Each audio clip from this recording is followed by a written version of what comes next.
Luzon, Visayas, Mindanao at buong mundo. Ngayon ay Miyerkules Santo, March 27, 2024. Ako si Barbie Mulak at ito ang balitang A to Z.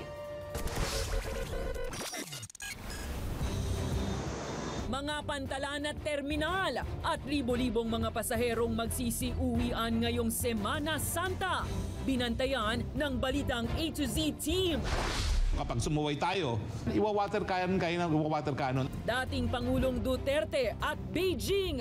Nagkaroon nga ba ng kasunduan ukol sa West Philippine Sea? Dating spokesman Harry Roque, pinagpapaliwanag. Mga pulis na sangkot sa anti-illegal drug operations sa Davao City, kung saan may 7 namatay, sinibak na sa pwesto.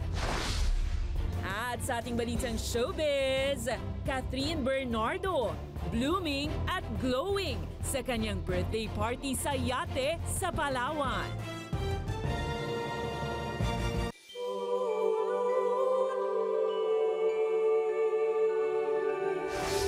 Magandang gabi mga ka-A to Z. Pambungad sa ating newscast ngayong Miyerkules Santo. Ramdam na ang kasagsagan ng Holy Week Exodus. Nariyan ang balitang A to Z team para bantayan ang mga pantalan at mga pangunahing terminal para bigyan tayo ng latest update sa libo-libong pasaherong magsisiuwian sa kani-kanilang mga probinsya. Umpisatahan natin mga ka-A to Z para sa mga biyahe pa North Luzon. May balitang A to Z mula sa terminal ng bus sa Cubao, Quezon City, si Kim Salinas. Kim, kung pupunta ako dyan mamaya para bumiyahe papuntang Pangasinan, meron pa ba akong mabibiling ticket? Yes, Barbie, meron ka pang mabibiling ticket pero asahan mo ang mas mahabang pila.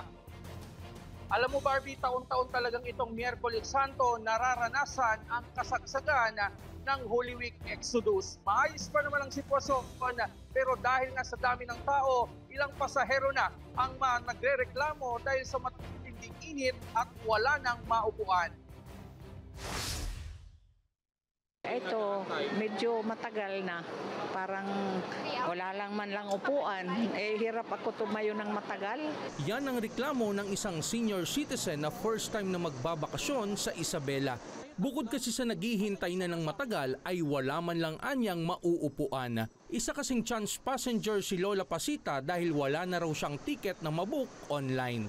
Sabi nung dyan, pumila lang daw dito. Priority naman daw ang senior. Wala pang kasiguraduhan kung makakasakay kami o hindi. Bukod kasi sa walang upuan, reklamo rin ng ilang pasahero ang wala man lang electric fan. Lalo na kaninang katirikan ng araw na tanging isang tent lamang ang nagsisilbi nilang panangga sa sikat ng araw. Ang init nga sir. Dapat dito sir mayroong ceiling fan. Ang init sir, sobra. Nakakahilo po yung sobrang init, naghihintay po ng katagal-tagal. Dahil sa tindi ng init, isang biyahero ang nakaranas ng pamamanhid ng kanyang mukha. Pagkantay namin dito, mainit. Mainit talaga eh. Hindi kasi nagpunta ako doon kanina kasi nga yung pang ko nagkukan. Medyo mataas yung dugo ko, 140/90. Kaya minomonitor nila ako.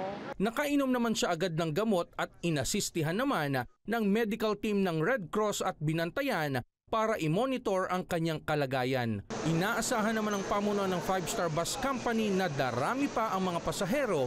Ngayon kasi, nasa 5 hanggang 8,000 na ito. Yung mga long distance sa route natin, fully book na sila. Pero mayroon man tayong mga kinuha na ng special permit sa LTFRB na mag-augment dun sa mga route na fully book. Pero yung mga bus natin, yung mga short distance, punuan na po yung mga bus na umalis. Tiniyak naman ng kanilang pamunuan na negatibo ang kanilang mga driver at konduktor sa paggamit ng illegal na droga at ligtas na maihahatid ang kanilang mga pasahero sa kanilang mga probinsya. Kahapon po nag-drug testing dito, mga 65 drivers and conductor ang dinrug test, lahat po sila negative.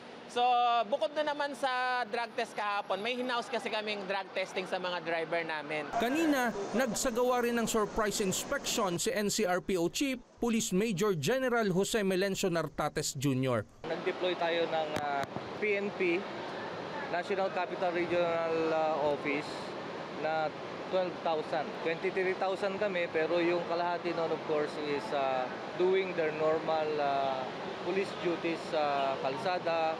Patuloy anyang naka-heightened alert ang pambansang pulisya para masiguro ang kaligtasan ng mga uuwi ng probinsya. In Metro Manila, ang threat level natin ay napakababa. Okay, so wala tayong nakikitang big threat or magpapagulo ng ating komunidad. And we are deploying ang pinakamataas na level ng security dito. Barbie, inaasahan na magpapatuloy pa ang dagsa ng mga biyahero hanggang Huwebes Santo. Tiniyak naman ng PNP na mananatili silang naka-heightened alert hanggang sa pagbabalik Maynila ng mga biyahero sa Pasko ng Pagkabuhay sa Linggo. Barbie? Ingat sila dyan. Maraming salamat sa iyong team, Kim Salinas. Samantala sa mga tatawid naman ng dagat, pauwi ng Mindoro o Marinduque, may balitang A to Z mula sa Batangas Port si Ace Cruz. Ace, kanina medyo umuulan dito sa Maynila. Diyan ba sa Batangas? Kumusta ang weather dyan?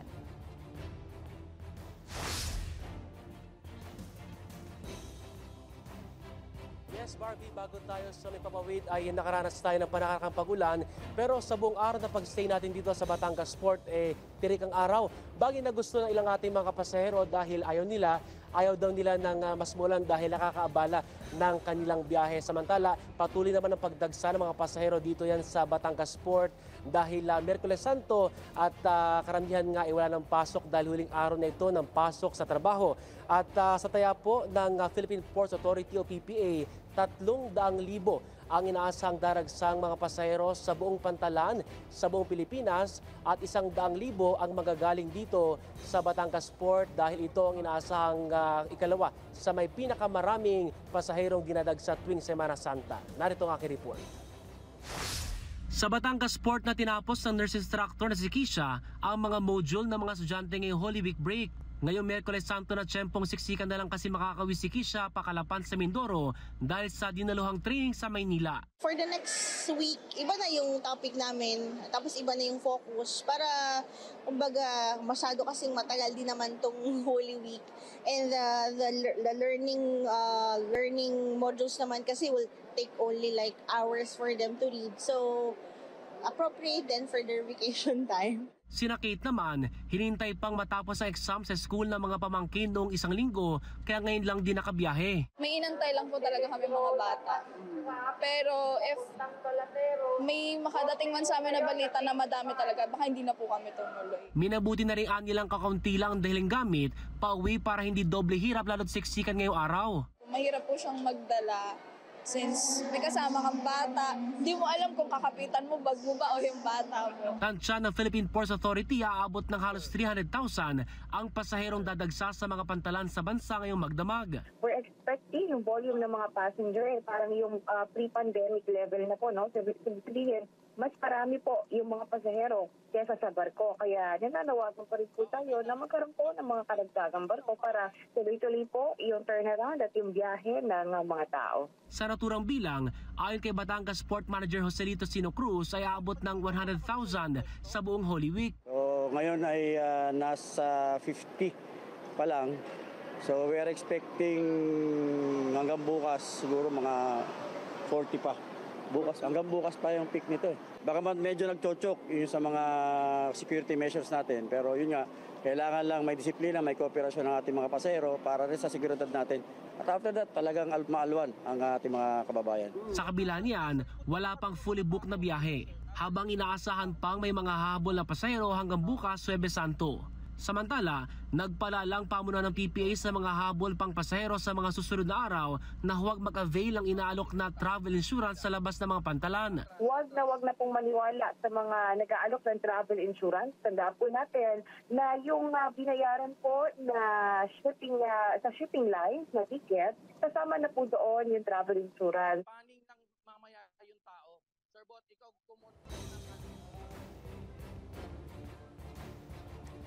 Barbie, kasabay ng dagsa ng mga paserong uuwi nga ng probinsya ngayong Semana Santa, nag-ikot kanina ang pwersa ng kapulisan para siguruhin ang kaligtasan ng mga A to Z nating kababayang pasahero. Samantala, paalala po ng PPA sa mga pasahero para iwas hassle, magpunta sa mga pantalan ng 2 hanggang 3 oras bago ang inyong mga napiling schedule ng biyahe. Yan muna, latest mula rito sa Batangas Port. Barbie. Maraming salamat sa inyo dyan. Ingat kayo, Ace Cruz. 3 oras namang nagkaroon ng power interruption. Yan ay naranasan sa Ninoy Aquino International Airport Terminal 2 kanina. Yan ay matapos makaranas ng fluctuation o pawala-walang supply ng kuryente sa naturang terminal. Paliwanag ng pamunuan ng NAIA, ang nangyaring power interruption ay bunsod ng mataas na heat index na nagresulta ng aberya sa circuit breaker. Sa kabila naman ng naranasang insidente, walang naitalang delayed flight at balik na rin ang supply ng kuryente sa normal sa parliparan. Nag-deploy ng higit 2,200 na personel ang Metro Manila Development Authority ngayong araw para umasiste sa mga motorista. Ayon kay MMDA Traffic Enforcement Group Director Attorney Victor Nunez, umantabay din sila sa mga biyahero lalo't uwian nga dahil sa Holy Week break. Naglagay din daw sila ng mga tauhan sa mga simbahan sa Metro Manila para matiyak ang seguridad ng publiko. Lahat ng may malaking terminals, may mga MMDA po kami doon tumutulong sa mga pasahero para mabilis din yung pagbaba ng mga bagahe nila from their vehicles, especially sa mga taxi, para hindi po magkaroon ng matinding obstruction sa mga tapat ng malalaking provincial bus terminals. Especially ngayong Thursday, bukas po, kasi may mga marami yung nag-iikot, yung visita iglesia. So nakatutok din po kami bukas doon sa mga simbahan na dinadayo. So we need to ensure na yung mga pupuntang bibisita sa mga simbahan hindi po naka-obstruct at maayos ang pagkakapark nila, at iwasan din yung mga vendors na nasa gitna ng kalsada. Sa iba pang balita, umaapela ang ilang kawani ng Philippine National Railways o PNR sa pamunuan na huwag silang iwanan sa ere. Kasabay ito ng huling araw ng biyahe ng rail line ngayong araw para bigyang daan ang 5 taong konstruksyon ng North and South Commuter Railway. Ayon sa 9 na taong kontraktual na gatekeeper ng PNR na si Hernani, wala kasing malinaw na plano sa kanila ang pamunuan ng PNR. Maliban na lang na hanggang katapusan na lang sila ng Marso. Giit niya, hindi biro ang iginugol na 9 na taon na serbisyo na mawawala na lang ng parang bula. Sa ngayon, wala pang pahayag ang pamunuan ng PNR ukol sa apela ng ilang kawani na umano'y mawawala ng trabaho. Bayaran po ang aming serbisyo. Total, wala naman po kami benepisyo na nakuha rito eh. Kahit yung serbisyo na lang po namin, lalo po yung mas matatagal sa amin.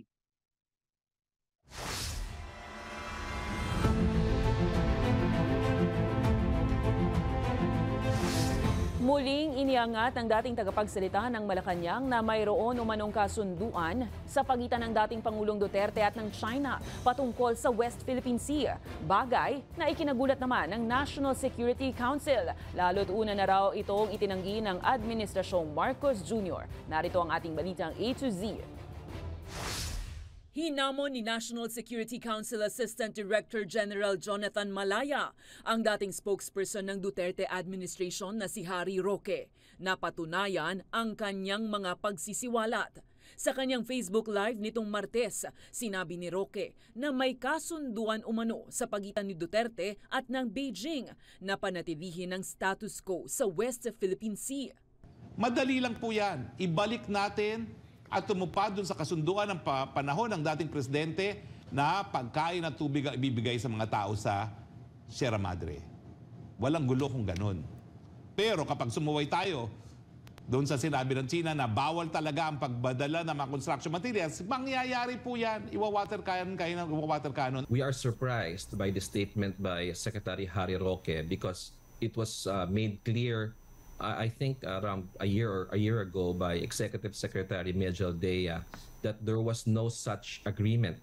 I think it is incumbent upon Secretary Harry Roque to explain what are the parameters of this agreement, because what was this so-called agreement? Does this mean that there was an agreement to remove BRP Sierra Madre from Ayungin Shoal? No, it is not clear what exactly was that agreement. Maging ang kapwa kaalyado ni Duterte na si Senator Ronald Bato de la Rosa, iginiit na walang alam ukol sa umano'y kasunduan. Pero para malinaw, dapat anya. I don't know. Si Harry Roque na tanongin natin tungkol dyan. Okay, si President mismo. Una nang inakusahan ng China ang Pilipinas ng hindi pagtupad sa umano'y kasunduan na tanggalin ng BRP Sierra Madre sa Ayungin Shoal. Itinanggi ni Pangulong Marcos na may ganitong kasunduan. Pero kung mayroon man, ay agad niya itong pinapawalang bisa. Sa harap naman ng sunod-sunod na harassment ng China sa West Philippine Sea, sinabi ng National Security Council na dapat bigyan ng panahon ang Pangulo. Tiniyak ni Malaya na tinitimbang na ng Pangulong Marcos ang konkretong hakbang bilang tugon sa Chinese aggression.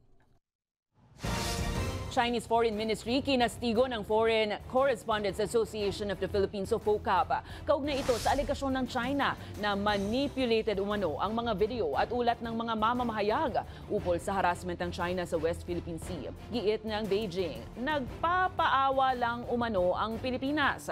Buwelta naman ng FOCAP, malaking insulto ang pahayag ng China sa integridad ng mga mamamahayag at isa itong panunupil sa freedom of the press. Samantala, binisita naman ni AFP Chief of Staff General Romeo Browner Jr. sa Palawan ang 3 Navy personnel na nasugatan sa water cannon attack ng China. Kinilala ni Browner ang kagitingan ng mga kawani at tiniyak na magpapatuloy ang misyon ng sandatahang lakas. At ang mga nakatao po dito ay mga sundalo ng Armed Forces of the Philippines.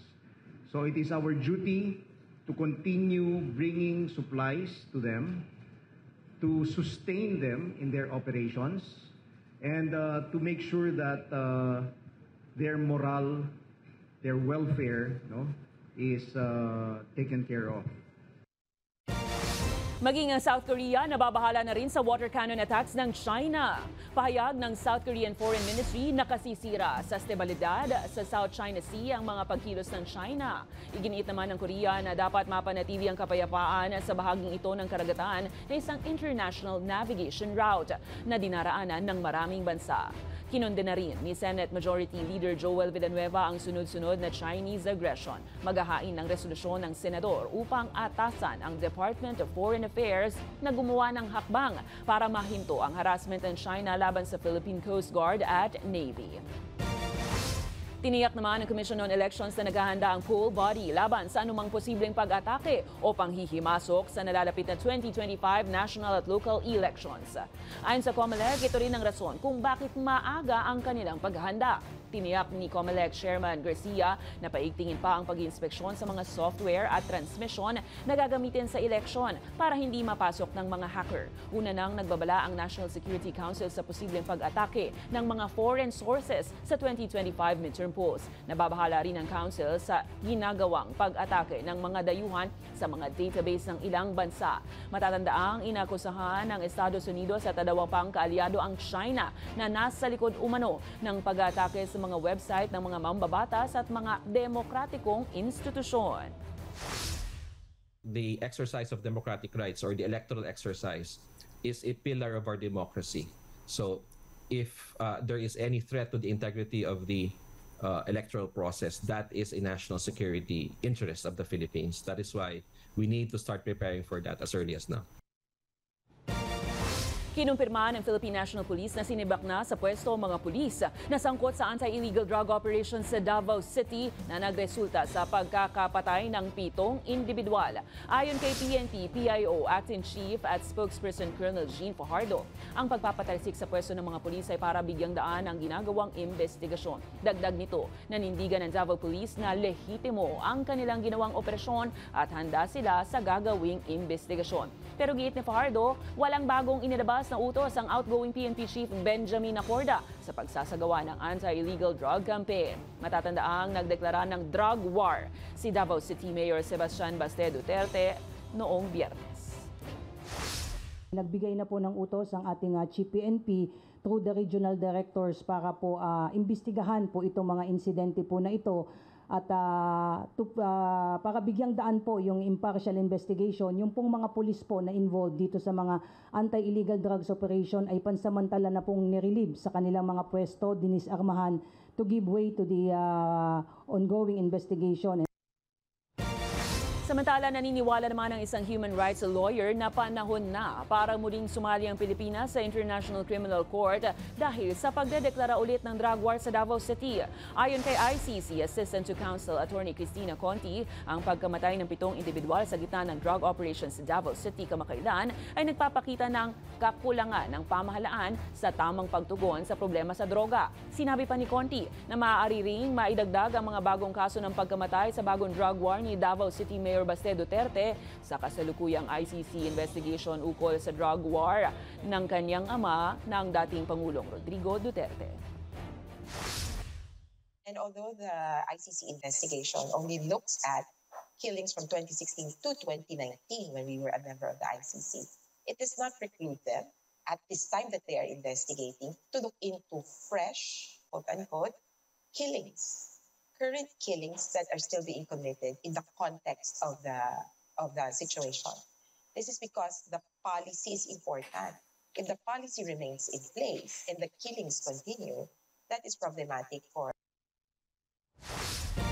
Good news naman, bida pa rin ngayong buwan ang kababaihan dahil ang ating ka-A to Z na si Michelle Moreno bukod sa pagiging presidente at sales director ng Mega Mile Trans International Cargo Services, back-to-back awardee rin ng PruLife UK. Binigyang diin niya ang kahalagahan ng pagkakaroon ng kaalaman sa life insurance. Para sa MM Group, larawan nito ng tiyaga, dedikasyon at inspirasyon. Iba ka, ka-A to Z. Being Agent of the Year isn't just a mere title that grants me bragging rights, but rather it signifies how I embrace my personal mission to educate more Filipinos and help them to understand the importance of having a life insurance. Susunod sa ibang balita, 6 na manggagawang nawawala matapos mag-collapse ang Key Bridge sa Baltimore, Maryland. Nahanap na kaya? At sa ating balitang showbiz, Catherine Bernardo, sino at saan nga ba ipinagdiwang ang special day? Abangan ang kumpletong ulat sa pagbabalik ng balitang A to Z.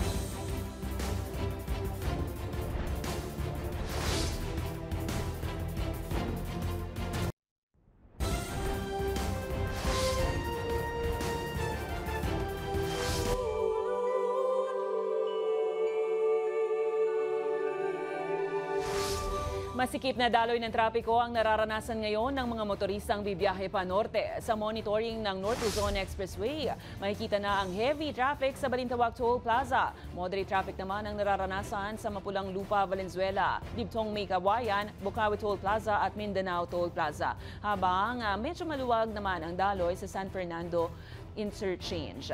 Tiniyak naman ng NLEX na may mga nakadeploy itong traffic personnel sa strategic areas para umalalay sa mga motorista. Kaugnay pa rin ng paggunita sa Semana Santa, magpapatupad ng 2 araw na liquor ban ng lokalidad ng Maynila. Batay sa inilabas na Executive Order No. 9, pansamantalang ipinagbabawal ang pagbebenta at pag-iinom ng mga nakalalasing na inumin sa loob ng 500-meter radius sa lahat ng mga simbahan sa lungsod. Epektibo ang kautusan simula mamaya March 28 at magtatagal hanggang March 29. Good news naman sa mga motorista, simula April 1, ipadadala na ng Land Transportation Office sa mga regional offices ng LTO ang mga bagong dating na 1 milyong plastic cards para yan sa pag-iimprenta ng lisensya. Yan ay matapos tanggalin ng Court of Appeals ang injunction ng Quezon City Regional Trial Court na naging dahilan ng pansamantalang pagpapatigil ng delivery ng mga naturang card. Sa susunod na 2 buwan naman, inaasahan ng Transportation Department na darating na rin ang karagdagang 2 milyong plastic cards na supply para mabuno ang backlog sa mga lisensya. Plano namang simula ng kagawaran ng procurement process para sa 6.5 million pang ID cards para tuluyan nang maibalik sa normal ang pag-iimprenta nito.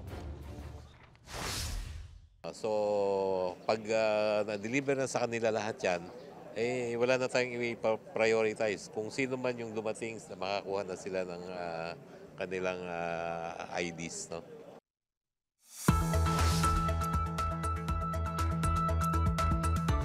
Magdala po ng payong ngayong long weekend dahil sa posibilidad ng pag-ulan. Ayon sa Weather Bureau Pag-asa, nakaranas kanina ng biglaang pag-ulan sa ilang bahagi ng bansa dahil yan sa easterlies na inaasahan pa rin makakaapekto sa panahon bukas, partikular yan dito sa Metro Manila. Magiging maalinsangan naman sa ilan pang lugar sa bansa na may posibilidad pa rin ng pag-ulan hanggang sa linggo. Wala namang binabantayang low pressure area sa Philippine Area of Responsibility.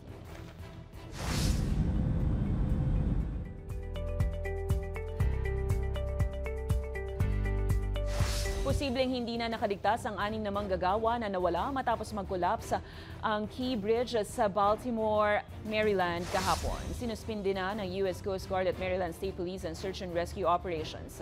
Ayon kay Coast Guard Rear Admiral Shannon Kilworth, malabo nang makita ang mga naturang individual ng buhay dahil sa lamig ng tubig at tagal ng pagkakawala nila doon. Tiniyak naman ng Philippine Embassy sa Washington, D.C. na walang Pinoy na nasaktan sa insidente. Sa aming pagbabalik, special day ni Catherine Bernardo. Sino nga ba ang spotted na kasamang nalilink sa kanya? Manatiling nakatutok, kayo ay nanonood ng Balitang A to Z.